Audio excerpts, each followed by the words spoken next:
زه صرف هغې خلکو له یو دعوت فکر ورکوم چې اوس هم د دې پورې نښتې دي. هغې ته د فیض آباد د ځمکې اته شهدا خو ښکاره نه شو، هغې ته د مسجد رحمت للعالمین صحن په وینو باندې رنګین خو ښکاره نه شو، هغې ته د شپږیشتو او د 19 کالو د نوجوانانو په سینو باندې ګولۍ خو ښکاره نه شوې. دغه د عشق رسول دپاره کافي نه وې، خو د یو فاسق او د یو فاجر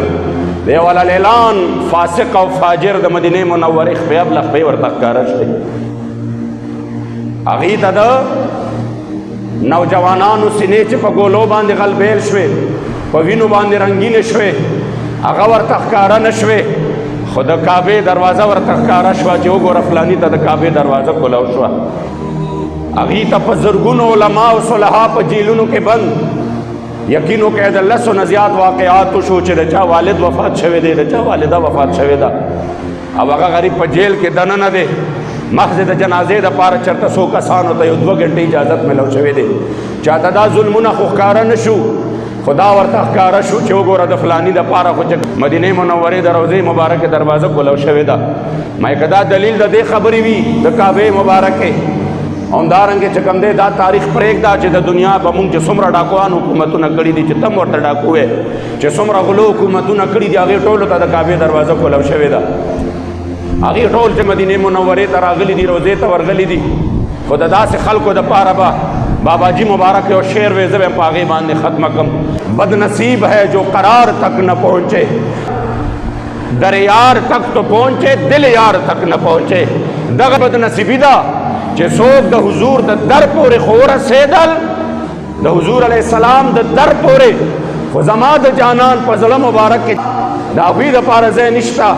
ځای د هغه چا دپاره دی چې چا د دغې محبوب علیه السلام دپاره خپل ځانونه قربان کړل. او دا خو بیا له موضوع ده چې زه درته ووایم چې د دې حرم شریف بیت الله شریف د دې خدمتونه اوس هم څوک کوي، نو په دې به را سره بیا ونه منې چې هغه معشوقان رسول دي چې څوک شپه ورځې ورته ورننوځي. پوهېږئ دې باندې دا خو بیا له موضوع ده چې زه درته ووایم چې ظفرالله قادیاني د پاکستان سابقه وزیر خارجه چې د دې ځای نه لاړ، هغه ته به سپیشل د مدینې منورې د روضې مبارکې دروازه کولاوېده، نو هغه معشوق رسول گئے. ځکه عزتمندو دا د دې جلسو چې یو عجیبه غوندې وار وي. د دې نه وړاندې چې کله دغه واقعه وشوه د ممتاز قادري، او بیا دلته کې زمونږ دومره کسان د فیض آباد په ځمکه باندې شهیدان شو، نو د هغه وخت وزیر اعظم هم بیا ډایرکټ لاړ مدینې منورې ته، او بیا د هغه ځای تصویران به ویډیوګانې به ورته ولاړ وو. عجیبه خبره ده د وزیر اعظم یو تصویر هم د تراو راغلی دی، په ټول رمضان کې تصویر راغلی دی تراو چې دا لګیا دی دلته کې ختم اوري او دې تراویح کوي، یو تصویر راغلی دی، یا چېرته یو ځای کې یو ویډیو جوړه شوې ده چې دی په فلاني جومات کې لګیا دی، قاري صاحب وړاندې دی دې تراویح کوي، نه، خو هلته کې د یو ځای ویډیوګانې دي، دا وګوره دا دلته کې خپې ولخپې روان دی، دا وګوره دا مدینه منوره کې فلاني ځای کې ناستی دی، او زمونږ خلک بیا څه وایي دا وګوره هغه ته مدینې منورې نمایده خو ظفرالله قادیاني ته هم کولو شوې وه، د هغه باره کې دې څه خیال دی؟ دا خو پرویز مشرف هم په دې باندې برید تاول، نواز شریف ته هم کولو شوي دي، نو هغې ته غلو ډاکوان وی، خپل عاشق رسول وی. بس ته عزتمندو په دومره ارزانه سودا باندې ځان مه دوکه کوئ، دغه ستاسو قیمت دی. باباجي مبارک به فرمایل قیمت چې دی دا ډېر لوی پکار دی. مونږ په میدان باندې په سینو باندې ګولۍ وخوړې، خو مونږ عاشقان رسول نه شو، هغه صرف په یبل خپې باندې عاشق رسول شو. د هغه دا 45 شهدا ته هیر کړه. هغې خلکو لا چې څوک اوس هم د دغې حکمران جماعت سره تعلق دی، هغې له یو دعوت فکر ورکومه چې بیا به درنه وخت تیر وي، اوس هم ځان سره سوچ وکړه چې ته په چا پسې روان یې، اوس هم لږ د ځان سره سوچ وکړه چې ستا ملګرتیا د چا سره ده، اوس هم د ځان سره لږ سوچ وکړه چې هغې په دغه وینو کې خو ستا د حمایت شامل نه دی. آیا د حضور علیه السلام د عزت او ناموس دپاره چې کوم آواز پورته کېږي او د هغې د دباولو کوشش کېږي، په دغه کې خو ستا حمایت شامل نه دی. دا خو ماشوم ته هم پته ده، والله چې څوک سترګې پټ هم کړي هغه ته پته ده چې په دې وخت کې لبیک د څه دپاره لګیا دی، او د لبیک درد د چاته دی. خلکو وی سو شو، یو قرارداد پیش شو، د هغې دپاره تاسو 15 شهدا ورکړه، نو دا خو دومره یو وړه شانتې خبره وه. ما وی ته په دې باندې پوهېږې نه، قرارداد دلته کې پیش شو،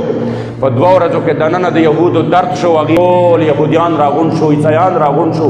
هغې وی دا د لبیک والا څه کوي، پاکستان نه باقاعده مطالبه وکړه. ما وی تا ته پته نشته،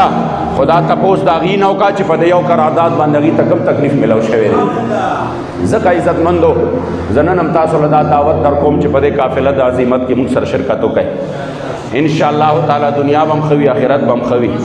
او وخت چې دا بالکل نشتا د سترګو پټې دل دي دا تکلیفونه دا ظاهري ازمایښونه امتحانات دا اسم ندي والله د دې مشن په وړاندې دا اسم ندي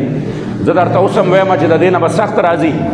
او که زمونږ عزم وي زمونږ حوصله وي استقامت وي ان شاء الله تعالی دا به الله پاک دیر کی کم از کم که مونږ ته الله جل جلاله دا ګلستان نه ښیي زمونږ بچو ته به وښیي خدا رنګ راوړي د دې شهداو وینه به رنګ راوړي ان شاء الله وخت رانږدې دی او هغه وخت ان شاء الله ډېر زر به راشي چې الله کریم جل جلاله به مونږ ته په دې وطن کې د اسلام جنډه بلنده وښیي رب لا یزال دی زمونږ او ستاسو د ټولو د خپل محبوب علیه الصلاۃ والسلام سره په صحیح معنو کې مینه محبت نصیب کړي په جمع باندې دعا وکړئ اول مسجد اقصی دپاره خدای پاک د دغه یهود د تسلط نه خدای پاک آزاد کا یا الله کریم مجاهدین اسلام چې د دې خلاف څومره جنگيږي خدای کامیاب او کامرانه کا یا الله کریم جل جلاله خدای پاک مجاهدین لبره ورکړه یا الله کریم مسلمانانو کې اسلامي اهمیت او غیرت پیدا کا یا الله کریم جل جلاله د خپل محبوب علیه السلام د دین لپاره مونږ ټول ته خدای پاک په دغه میدان کې کامیابی نصیب کا یا الله جل جلاله څومره مسلمانان چې په دې وخت کې تکلیف کړي خدای پاک هغه ټول د تکلیف نه آزاد کا بالخصوص د اسیرانو د ناموس رسالت لپاره خصوصي دعا کوي خدای د ټولو د دغه قید او بند رهایی نصیب کا بالخصوص زمونږ امیر محترم حضرت حافظ سعد حسین رضوی حافظ اللہ باعزت رہائی نصیب کا یا اللہ کریم جل جلالہ تے خدا پاک مزید استقامت اور اخلاص نصیب کا